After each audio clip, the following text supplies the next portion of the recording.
Bienvenue sur l'épisode 20 du Game Pas Game podcast. Cette semaine, je reçois Hélène Sarah Bécotte, PhD en mathématiques. La mission d'Hélène Sarah, c'est de traduire la vie en équations mathématiques pour aider les travailleurs et travailleuses autonomes et les entrepreneurs et entrepreneuses à prendre des décisions plus éclairées. Alors, si tu te demandes si c'est le bon moment pour grossir ton équipe ou si ta formation en ligne va être rentable, écoute cet épisode. J'en profite pour te dire que c'est le dernier épisode de 2022. Je prends congé en décembre pour mieux revenir en 2023. Le Game Pas Game podcast va être de retour le 3 janvier prochain avec une autre invitée super intéressante. J'ai hâte de te présenter l'épisode. Je te souhaite une belle fin d'année et une bonne écoute! Salut, moi c'est Marie-Josée de la Canopie. Je suis entrepreneuse et j'aime tricoter des nouvelles idées. J'aime rattacher les fils entre différentes disciplines pour trouver des solutions qui dépassent nos idées préconçues. Chaque semaine, je pars à la rencontre d'autres entrepreneurs pour savoir ce qui les inspire, les stimule et les motive à passer à l'action. Sur ce podcast, on découvre de quoi on est game, puis de quoi on n'est pas game pour savoir qui on est en tant qu'entrepreneur. Changer de perspective. Game ou pas game?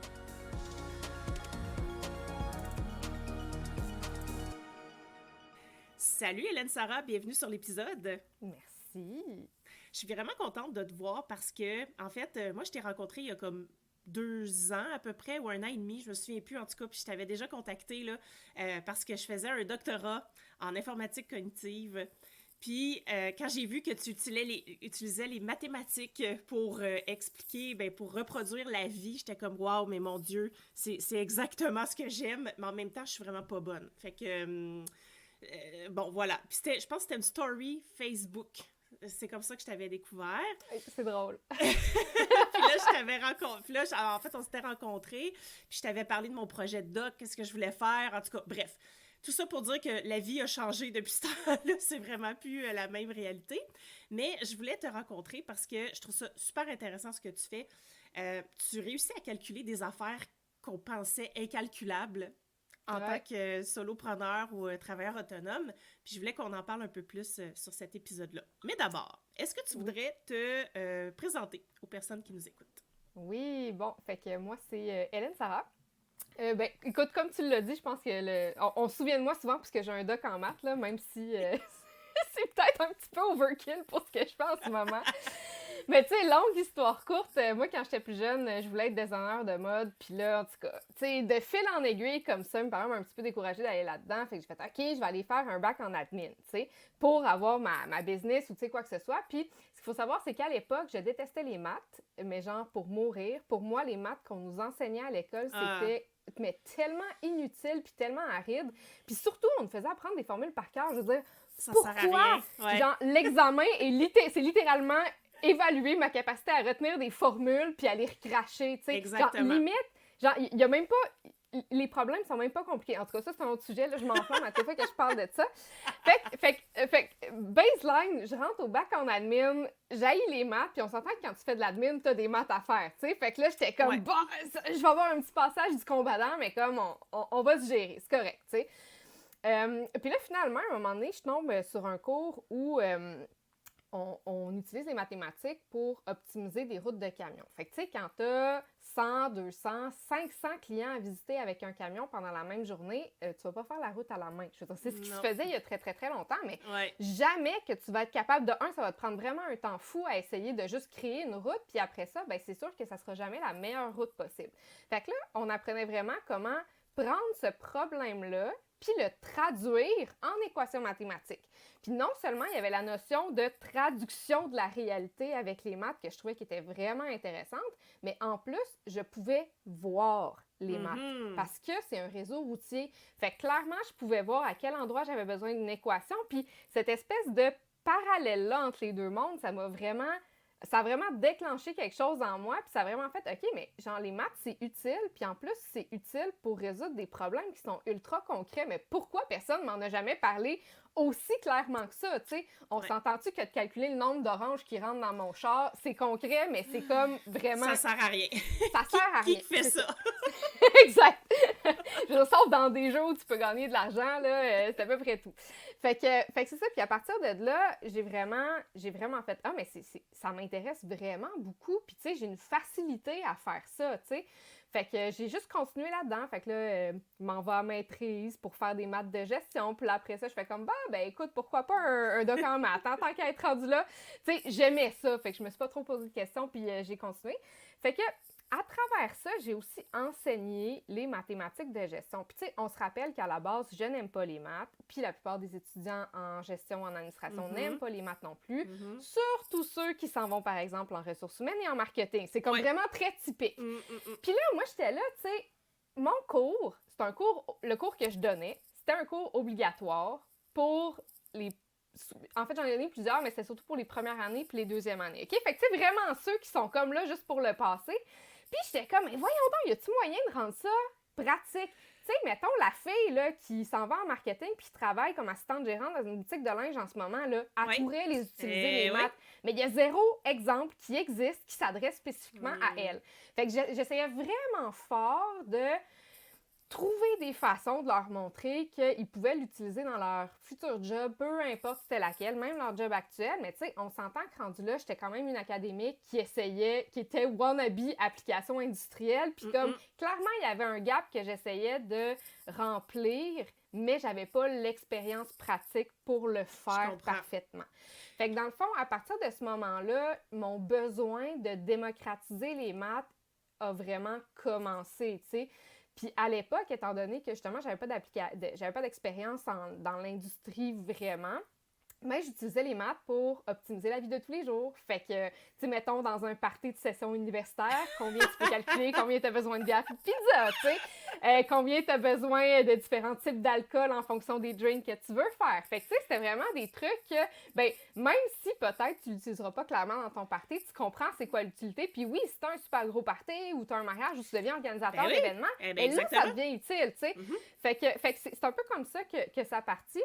Puis, je suis en train de... C'est long, en fait, mon introduction, je m'excuse. Mais il n'y a pas de problème, c'est super intéressant.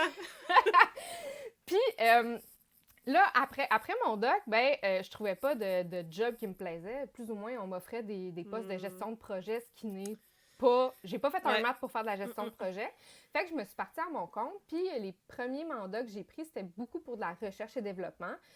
Parce que, ben, tu sais, j'ai fait de la recherche. C'était le plus naturel pour moi. Puis finalement, on entend ma fille juste à côté. C'est pas grave. Oui, c'est pas grave. Puis c'est ça, puis de fil en aiguille, ben à force d'avoir des mandats, puis là, tu sais, je m'étais mis à commencer à engager des gens, puis là, hop là, je commençais à avoir des problèmes de gestion à l'interne, des trucs que j'étais comme, voyons, il me semble que c'est pas équilibré, je comprends pas pourquoi, puis là, je me suis rappelé que j'avais des connaissances dans le domaine.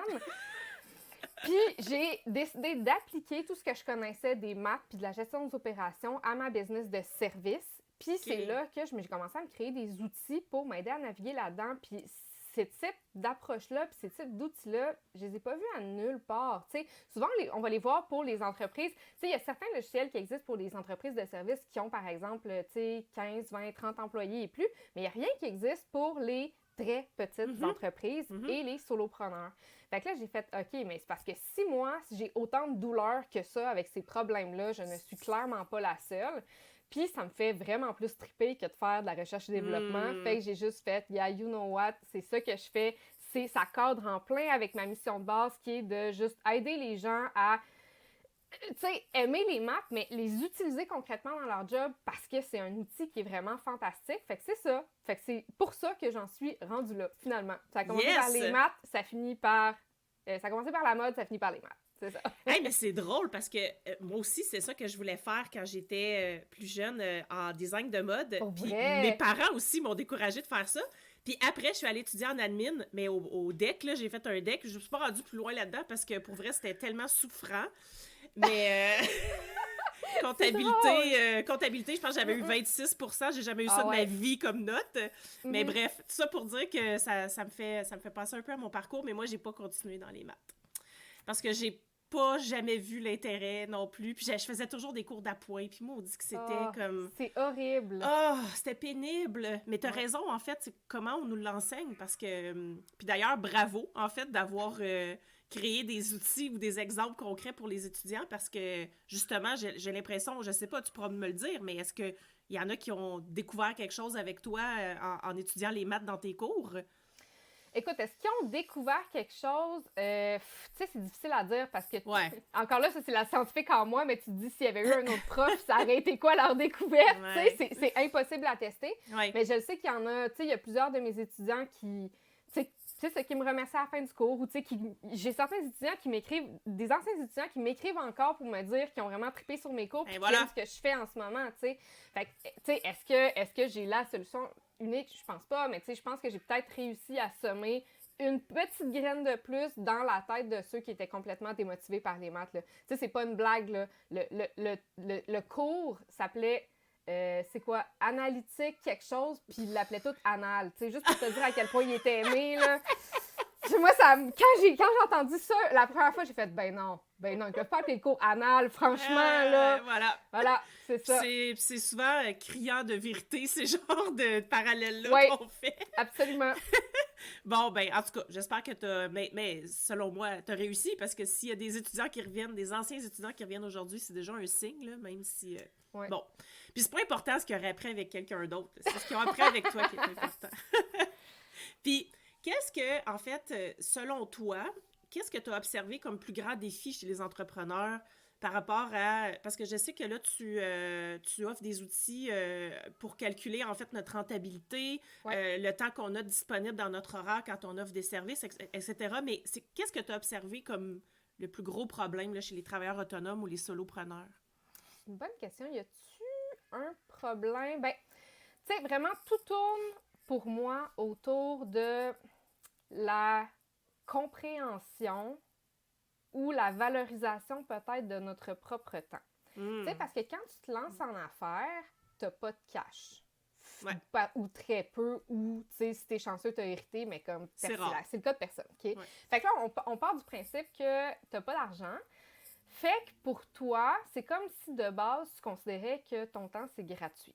Ouais, c'est vrai. Au début, quand tu commences, tu sais, les premiers mois, c'est pas une mauvaise chose de penser comme ça parce que honnêtement, c'est ta seule ressource puis il faut que tu fasses avec. Puis c'est correct. Sauf que là, quand tu es un entrepreneur qui travaille 35, 40, 50 heures par semaine, puis tu es encore dans ce mindset-là de ben mon temps c'est gratuit, fait que tout ce que je peux faire moi-même, c'est rentable. C'est là que ça devient un problème. Puis c'est là que tu te ramasses avec du monde qui, justement, vont dire « Ah, ben l'entrepreneuriat, c'est un chemin de croix, j'ai plus de temps pour rien. » Ben ouais, mais t'as-tu regardé si tu pouvais optimiser tes ressources? Parce que ton temps rendu là, c'est une de tes ressources. Rendu là, quand tu travailles 55 heures semaine, ton temps, c'est une de tes ressources parce que tu as aussi l'argent. Puis si tu n'as pas d'argent non plus, c'est parce qu'il y a un problème. Fait que là, tu te ramasses avec... Tu n'as plus de temps puis tu n'as pas d'argent, il faut que tu trouves une façon d'investiguer. OK? Puis, tu es trop collé sur le problème pour être capable d'investiguer juste par ton petit doigt qui pousse en l'air. Puis, tu sais, oui, d'avoir des coachs autour de toi qui ont une approche qui est plus holistique, c'est vraiment génial, OK? Mais des fois, il y a des choses qui, même à travers ça, vont passer sous silence parce que le cerveau humain a une capacité à comprendre l'information qui est vraiment phénoménale. Sauf que quand il y a trop de choses dans la réalité, il y a une certaine limite selon laquelle ton cerveau est capable de faire du sens là-dedans, puis du vrai sens. Fait que c'est là où les maths, c'est pas un outil magique. Les maths sont juste là pour te ramener à la surface des éléments que tu n'aurais pas vus autrement. Exact. C'est pas le seul outil qu'on a pour évaluer. Non. C'est ça. Jamais de la vie, je vais dire à quelqu'un « Hey, voici mon approche, stick à ça, puis va voir personne d'autre. » Hey, God, que non. Tu sais, honnêtement, je parlais de mindset tantôt, puis le mindset, c'est super important en tant qu'entrepreneur. C'est ça qui drive toutes les actions que tu fais. Ben oui, il faut que tu travailles là-dessus, puis mes outils enlèvent absolument rien aux coachs qui font ça, mais moi, ce que j'amène, c'est une vision ou des éléments sur ta business que tu n'aurais juste pas vu autrement, puis des fois, ça te fait une petite claque d'en face de genre, tu sais, justement, mon outil principal, le budgétant, il est tellement simple, mais Colin, quand tu rentres tes informations dedans, tu te rends compte, oups, si je veux être rentable, il faut que je charge 2 fois plus cher. OK, mais c'est parce que clairement, le problème, il vient entre autres de ça. Ce n'est pas que ça, ce n'est jamais qu'une seule chose. Mais c'est ton problème principal qui fait en sorte que tu travailles tout le temps et que tu n'as jamais d'argent, c'est parce que tu ne charge pas assez cher selon tes aspirations de Oui, vie. parce que ça, c'est une autre variable là, dans l'équation. Là. Ouais, c'est ça. Fait que selon tes attentes envers l'entrepreneuriat, si tu ne charges pas assez cher, ben là, c'est quand même bon de le savoir. Après ça, évidemment, tu peux mettre des choses en place ou tu peux même réaliser que finalement, ben, la niche dans laquelle tu es, les gens, tu sais, mettons, tu sais, si tu es dans le domaine de la relation d'aide, ben, tu peux pas te mettre à charger 500$ de l'heure, tu sais, à tes clients. Fait que là, peut-être que tu peux réaliser que, ben, soit ton modèle d'affaires fonctionne pas ou que peut-être, tu sais, si tu veux rester dans cette niche-là, ben, il faut que tu fasses un petit vœu de pauvreté, si tu veux, tu sais. Il y a comme, ça te permet juste de donner un petit spark à ta remise en question puis à mettre le doigt sur le bobo principal, finalement. Donc, ramener des choses qui étaient dans ton angle mort que tu pouvais pas voir parce que, justement, il y a trop d'informations. Ouais. Fait que ça te permet de... Puis c'est aussi le côté un peu plus rationnel de la chose, dans le sens où, tu sais, des fois, les émotions embarquent, tout ça. Ça vient ramener un côté un peu plus rationnel des fois, puis qui est pas mauvais, dans le sens où on peut voir des choses qu'on n'aurait pas... qui auraient été occultées, là. Ouais. Exact, puis c'est ça, puis tu les vois, puis une fois que tu les as vus, libre à toi de faire ce que tu veux avec, voilà. Tu sais, moi, le monde qui dit que quand tu utilises les maths, ça enlève toute humanité là-dedans, ben c'est parce que c'est pas les maths qui prennent la décision, c'est toi, l'humain, en arrière, qui choisis de les suivre ou pas, tu sais. Mais c'est parce qu'il y a un spectre, là, c'est pas noir ou blanc, là, c'est pas maths, pas maths, c'est maths parmi d'autres informations ou d'autres facteurs. Ouais. Exact, ouais. Tout à fait. Puis c'est quoi les outils que tu as créés qui peuvent aider les entrepreneurs, là, justement, là, parce que tu me parlais du... Budgetant. J'ai oublié. Ouais, c'est ça, le budgetant. Ben, le budgetant, c'est vraiment, à mon avis, là, tous les entrepreneurs devraient le faire juste pour avoir un check-up. Okay? C'est tellement simple. Tu sais, tu as besoin de 3 informations. Là. Le nombre d'heures que tu veux passer à travailler par semaine, le nombre de semaines par année que tu veux prendre de vacances, puis le montant d'argent que tu vas avoir dans ton compte en banque à toi, après impôt, à chaque mois. Tu sais, fait que dans le fond, ton salaire après impôt. C'est super simple, mais déjà là, ça donne une vision de où tu dois mettre ton temps puis de où tu dois mettre ton argent. Fait que pour moi, ça, c'est vraiment la base. Après ça, en fonction des différents problèmes qu'on va avoir relevés, ben j'ai différents autres outils qui sont pas aussi faciles d'utilisation que le budgetant pour l'instant. J'y travaille, ça fait partie des millions de projets que j'ai en ce moment. Mais tu sais, il y a une portion où ben on va analyser ton écosystème d'offres. Parce que tu sais, la plupart des gens, on a plusieurs types d'offres. Puis tu sais, c'est quand même très commun aujourd'hui de voir quelqu'un qui offre des services individuels, des services de consultation de plus longs projets.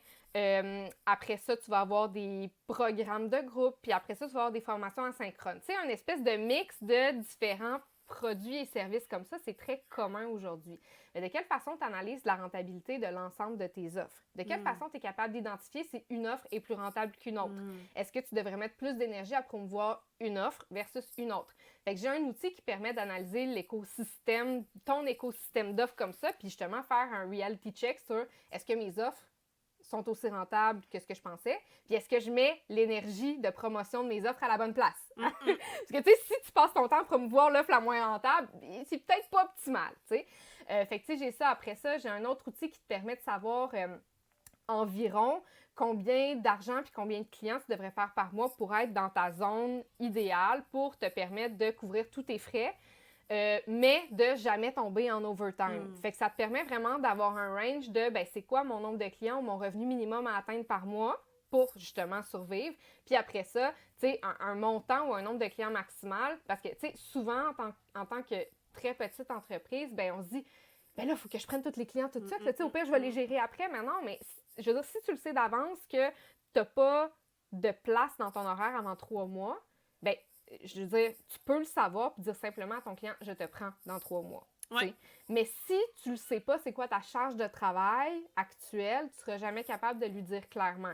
Puis qu'est-ce que les clients aiment? La clarté. Ouais. Fait que ton client risque de dire oui pareil en sachant très bien que tu ne commenceras pas avant telle date. Mais ça, il faut que tu le saches, ça, il faut que tu aies des outils pour faire l'introspection sur le sujet.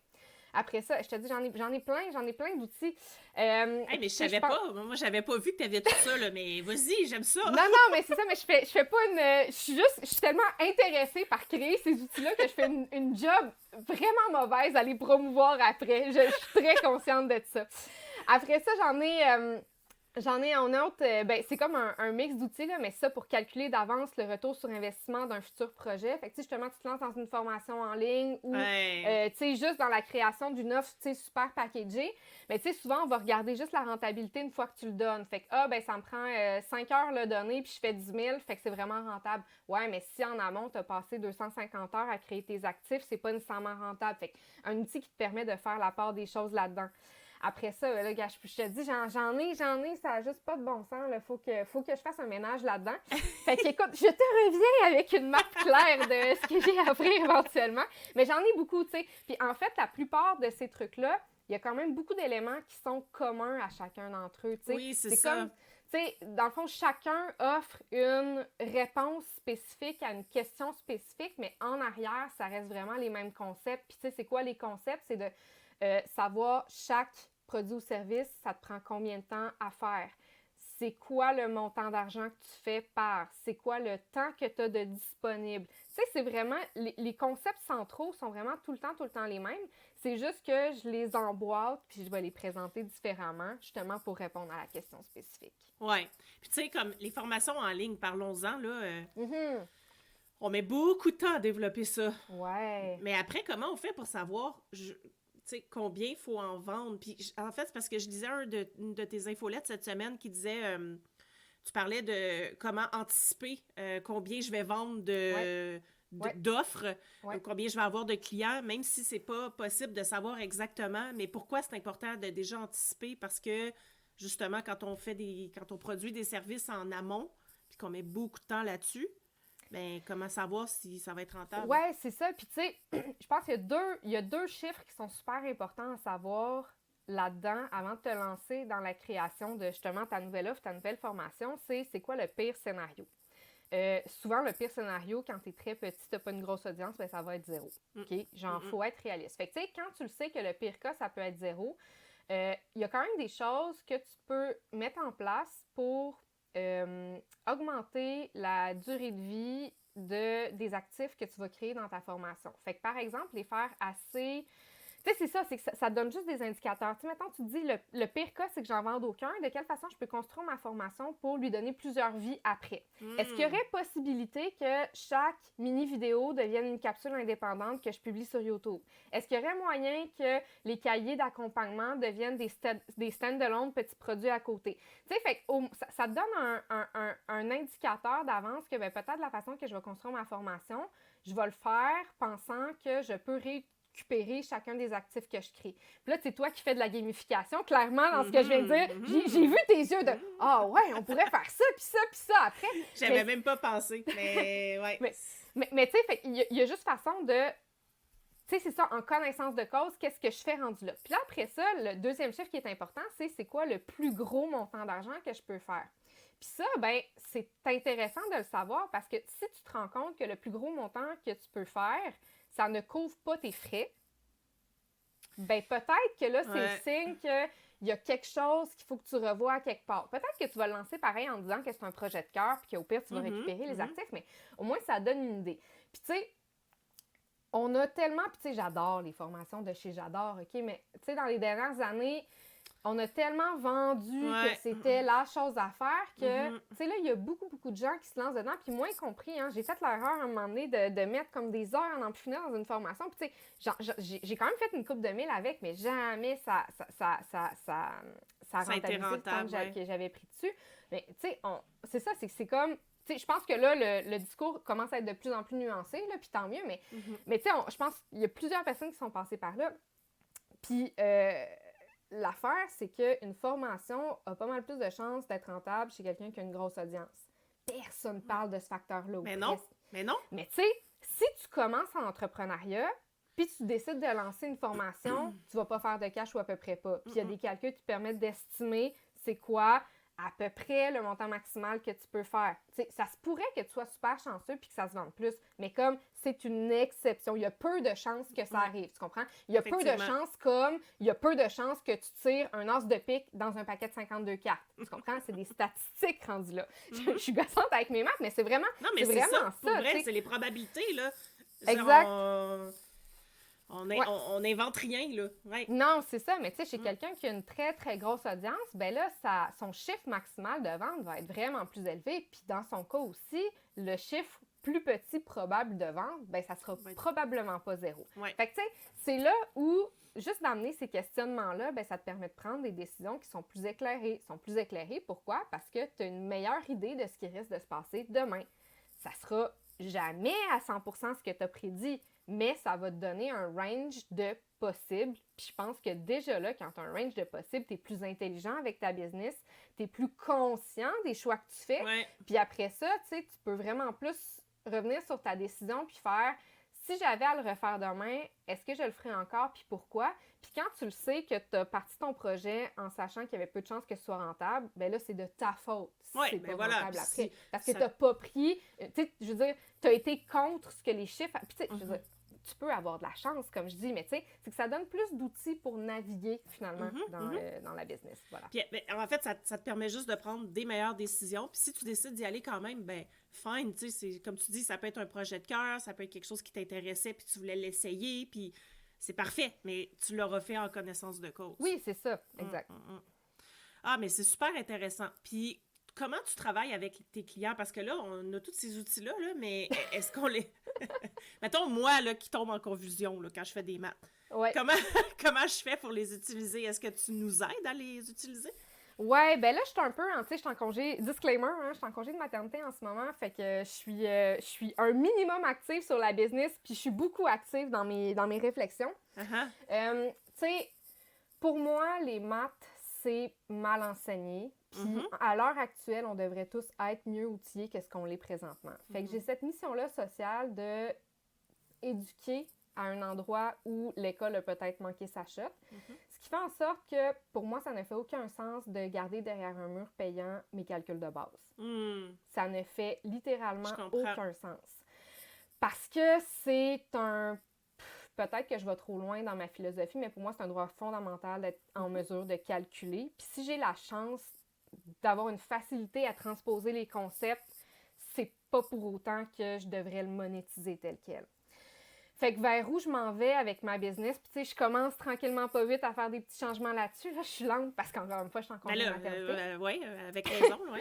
Mais, tu sais, j'ai vraiment envie que toutes mes explications de base, tous mes outils de base soient accessibles à tout le monde. Fait que, tu sais, tu rushes dans ta business, tu as besoin d'avoir un overview, ben, tu as un outil, puis tu as des explications, puis tu as une méthodologie qui t'est expliquée devant toi, tu sais. Après ça, je sais que c'est pas tout le monde qui a la facilité à prendre des explications puis à les mettre dans sa business, puis c'est tout le temps ça, la difficulté, c'est de le transposer sur sa propre situation.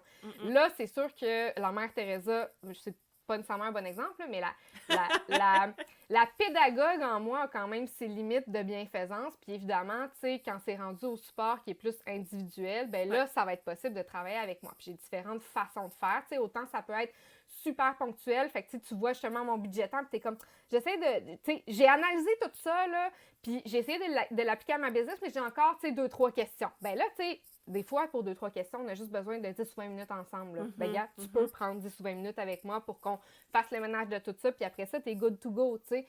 Ben, il y a d'autres personnes qui vont avoir besoin de se faire prendre plus par la main. Fait que dans ce cas-là, tu sais, qu'est-ce qu'on fait? Ben, on fait du done with you, tu sais. Fait que je fais une partie de l'analyse, je te renvoie à faire des devoirs, on met tout ça ensemble, je te donne des ressources à consulter. Fait que, tu sais, de cette façon-là, ça permet de, tu sais, d'aller pointer directement dans toutes les ressources que j'ai à offrir, qui, oui, sont possiblement toutes en libre accès, mais tu as quelqu'un pour te tenir par la main pour t'aider à faire tes calculs, puis tu as quelqu'un qui t'aide à faire ton analyse, parce que quand j'y vais vraiment avec cette formule-là, ben tu sais, je prends du temps devant mon ordi toute seule à analyser les chiffres, puis à voir, OK, y a-t-il quelque chose que j'ai pas vu, machin, tu sais.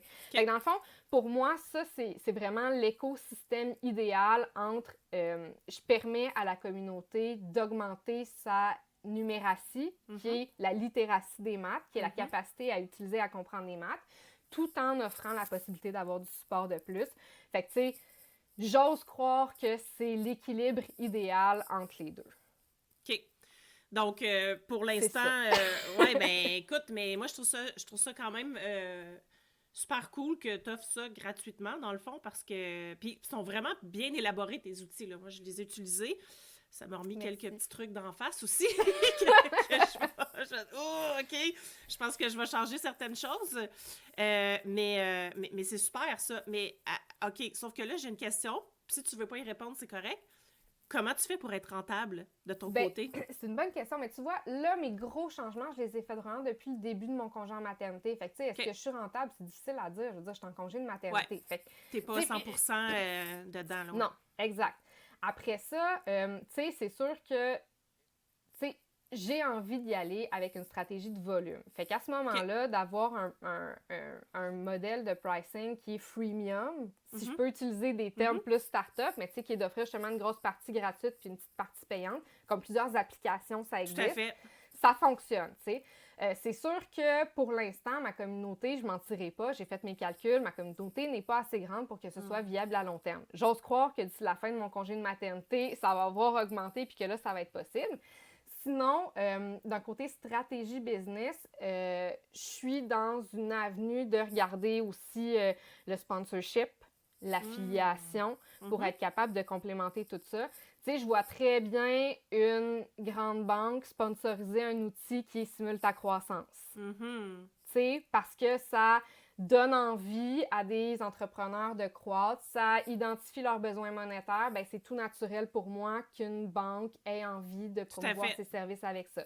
Fait que, tu sais, j'ai quand même identifié des opportunités d'affaires, de partnership, de sponsorship sur certains de mes outils, puis je pense que ce serait la façon la plus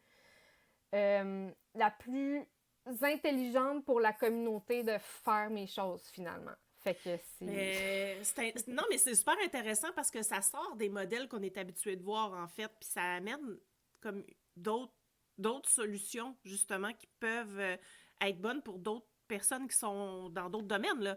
Oui, absolument. Puis, tu sais, cette façon-là de revoir les différents modèles d'affaires, j'ai aussi un outil qui s'en vient là-dessus. Hein, je te dis, je n'arrête plus. J'aime vraiment ça, créer des affaires. Fait que, tu sais, justement, parlons des modèles d'affaires. Hey, on diverge un petit peu, là, mais parlons des modèles d'affaires. Souvent, quand on t'est présente, c'est genre, ben voici, justement, tu fais des formations en ligne. Voici un modèle d'affaires. Mais comme, en réalité, ça n'est pas un modèle d'affaires. Tu as un modèle de produit, puis tu as un modèle de pricing. Okay? Mais là, quand tu te mets à décortiquer chacun de ces petits éléments-là, tu peux arriver avec des modèles d'affaires qui sont vraiment super flyés. Fait que ce que j'ai fait pour une formation que j'avais donnée en début septembre, qui était comment productiviser ses services, ce que j'avais fait, c'est que j'avais décortiqué tous les micro-trucs qui pouvaient avoir comme variable dans une offre de service. Fait que toutes les façons de pricer. Fait que là, tu sais, je te parle de sponsorship, c'est une façon de pricer. Parce que dans le fond, façon de pricer, tu peux autant faire payer l'utilisateur direct qu'un third party. Puis, tu sais, quand tu fais je parle franglais, mais tu sais, quand tu fais, par exemple, de la pub sur un blog, ton blog est gratuit, donc ton utilisateur final ne paye pas, mais ça va être une troisième partie qui va payer. Une tierce partie qui va payer. Fait que tu vois, de voir que déjà, il y a une différence entre un pricing qui est directement lié à ton utilisateur final puis à quelqu'un d'autre, c'est une façon de voir les choses. Puis ensuite de ça, ben, tu sais, il y a différentes façons de faire ton prix. Il y a justement, à l'heure, c'en est un. Il y a au forfait, c'en est un autre. Là, je les ai pas dans la tête, mais comme j'ai tout décortiqué ça. Après ça, au niveau de la transformation, tu as une transformation qui est superficielle, une transformation qui est moyenne, une transformation qui est en profondeur. Ensuite, dans ta prestation de service, il y a différentes façons de communiquer. Fait qu'est-ce que c'est synchrone? Est-ce que c'est asynchrone? Est-ce que c'est un mix des deux? Littéralement, tous les éléments qui rentrent dans la prestation de service, je les ai décortiqués. Je me suis fait un sur Excel, évidemment. Un outil, un outil. Je me suis fait un outil où tu appuies sur la touche F9, puis là, randomly, ça te crée un nouveau modèle d'affaires. Puis on est arrivé à des affaires tellement fuckées. C'était malade. C'était, excusez le terme que j'ai dit, mais c'était hilarant. J'ai mis un petit E sur mon podcast, fait qu'on peut dire ce qu'on veut. OK, parfait, mais c'est ça. Fait qu'on est arrivé à des modèles d'affaires qui étaient vraiment comme super hilarants. Fait que par exemple, un des modèles de pricing que j'ai pas mentionné, c'est performance-based. OK? Fait que c'est axé sur la performance. Mais quand on parle de axé sur la performance, souvent on a en tête au pourcentage d'argent que mon client va faire. Mais en réalité, quand tu es rémunéré à la performance, ce n'est pas la seule façon de faire. Tu peux aussi être rémunéré, par exemple, au nombre de, mettons que tu fais de la prospection, sans que ce soit sur le chiffre d'affaires, ça peut être au nombre de clients que tu réussis à passer. Tu sais, mettons, quand tu es dans le domaine de la couture, tu pourrais être rémunéré sur la base de performance en fonction du nombre de chandails que tu crées. Tu comprends? Oui. Fait que c'est vraiment plus vaste que ça. Mais rémunéré à la performance, on peut aussi le voir de façon inverse. Fait que par exemple, je ne sais pas si tu te rappelles, Nautilus Plus, il y a quelques années, avait un forfait qui s'appelait Boomerang, qui, lui, dans le fond, tu payais pour un certain forfait, puis plus que tu allais souvent au gym, à chaque fois que tu allais au gym, tu avais une ristourne. Fait que ça, c'est une façon de faire du performance base, mais inversé. Fait que là, dans le fond, on est arrivé avec un modèle. On avait fait l'outil random, puis là, ça nous avait donné performance base, mais pour un truc de coaching. Fait que là, dans le fond, on est arrivé avec une idée de modèle d'affaires où la personne payait un super gros montant au départ, puis plus qu'elle accomplissait ses objectifs que tu lui donnais, genre avec devoir, tu sais, quelque chose de super rigoureux, moins qu'elle payait cher finalement. Hey, mais ça, c'est de la gamification, là. Oui, exact. Mais tu vois, ce type de modèle d'affaires-là, honnêtement, moi, je ne l'ai jamais vu. Genre, quelqu'un qui fait une formation ou un coaching, puis que la personne peut économiser de l'argent au fur et à mesure que ses objectifs sont remplis, je trouve ça complètement génial, puis j'ai jamais vu ça, puis je suis juste comme, c'est quand que je l'implémente, mais j'ai pas le temps de l'implémenter. Mais tu sais, décortiquer un problème comme ça, c'est une forme de mathématiques, si on veut, parce que il n'y a pas d'équation là-dedans, mais c'est vraiment une approche de décortiquer un problème, c'est de la modélisation, c'est de vraiment essayer de voir chaque variable de mon problème, qui dans ce cas-là est mon modèle d'affaires, de quelle façon je suis capable de l'isoler pour la modifier puis faire des améliorations finalement là-dessus. Mais c'est exactement moi ce que je cherchais. Je savais pas que tu faisais ça. Parce que je me demandais justement dernièrement sur les formations en ligne ou les formations tout court, là, que ce soit pas en ligne, là, ça peut être une formation en présence. Comment faire pour rentabiliser ça? Parce que je vois qu'il y a encore de l'intérêt à en faire pour certains sujets. Sauf que, comme tu dis, quand tu n'as pas une grosse audience, c'est pas payant. Ouais. Et comment faire? Puis, je veux dire, tu veux pas couper non plus sur le temps que tu vas mettre pour la produire, parce que tu veux pas non plus botcher la formation, là. Ouais. Fait comment faire pour arriver à un modèle qui est optimal, tout en pouvant, ça se dit-tu? En tout cas, tout en ayant la possibilité de partager tes connaissances là-dedans, là, tu sais. Ouais. Moi, j'ai vraiment un ça me démange en dedans. Ça m'a longtemps démangé. J'avais vraiment pas un sentiment d'imposteur, mais j'avais un... Tu sais, quand tu te sens pas aligné, là... Ouais. À toutes les fois que je vendais mes connaissances, 100% derrière un mur payant, ça me dérangeait, là, mais comme au plus profond de moi-même. Fait que, tu sais, je me suis vraiment demandé de quelle façon je peux retourner le problème dans tous les sens pour réussir à passer par-dessus ça puis à gagner ma vie, ne serait-ce qu'un strict minimum en redonnant, là, tu sais. Ben oui, parce qu'il faut quand même que tu payes tes bananes, là, tu sais. C'est ça, exact. Je veux dire, mon chum, c'est correct qu'il me finance un peu en ce moment, je suis en congé de maternité, mais comme, j'ai pas trop, là. À long terme, c'est peut-être moins bon, non, là. C'est ça, ouais. Ah, mais c'est vraiment intéressant, Hélène Sarah, puis... je savais même pas que tu avais autant développé d'outils. Ben, je pensais pas que tu faisais rien de ta vie, là, mais j'avais aucune idée de tous les outils que tu avais développés. Fait que, en tout cas, j'espère qu'on va pouvoir en bénéficier prochainement. Oui, il faut vraiment juste... J'ai une grosse, justement, je pense que mon prochain chantier, ça va être vraiment de rendre ça tout clair, puis vraiment clairement accessible, parce qu'en ce moment, c'est accessible un petit peu partout, mais c'est comme, tu sais... C'est ça, là, ça n'est pas clair. Écoute, on n'est même pas en congé de maternité, nous autres, puis on a de la misère à tout faire. Fait que je peux comprendre là, qu'en congé de maternité, c'est difficile. Écoute, c'était super intéressant cet épisode-là. J'ai vraiment appris déjà des choses, puis ça m'a donné plein d'idées. Fait que là, check-moi bien aller. En fait, où est-ce qu'on peut te suivre? Parce que l'idée, c'est qu'on puisse tout le monde bénéficier de tes outils. Oui. Écoute, pour mon Dieu, un petit peu partout. LinkedIn, je te dirais, je suis dessus, mais de moins en moins. Fait que si vous avez d'autres réseaux sociaux, allez me trouver ailleurs. Instagram, c'est rendu ma grande passion ces temps-ci. Puis en passant, j'ai pas un nom qui est commun, hein? Hélène Sarah Bécotte. Je suis facile de m'identifier d'habitude. Fait que je te dirais qu'en ce moment, mon gros kick, c'est vraiment sur Instagram. Sinon, évidemment, la meilleure façon de rester au courant de tous mes outils, c'est sur mon infolettre. Ouais. Fait que c'est ça. qui est super intéressante d'ailleurs. Donc, je vous invite tout le monde à aller vous abonner si c'est quelque chose qui vous intéresse, parce que moi, je la lis toujours avec attention. Oh, merci. Donc, merci beaucoup pour ton temps, Hélène, Sarah. Puis, je vais mettre toutes les informations dans les show notes, évidemment. Et puis, je te souhaite une belle journée. Il est de bonne heure quand même. Hein. Il reste encore une bonne partie de la journée qui est pas entamée. Fait que je te souhaite une belle journée puis je te remercie pour ton temps. Merci à toi. Si tu as aimé ce que tu viens d'entendre, aide-moi à faire connaître le podcast. Invite du monde à se joindre à notre gang. Abonne-toi puis mets 5 étoiles pour que tout le monde sache où on est. Puis rédige un avis sur ta plateforme d'écoute préférée. On se parle la semaine prochaine? Bye là!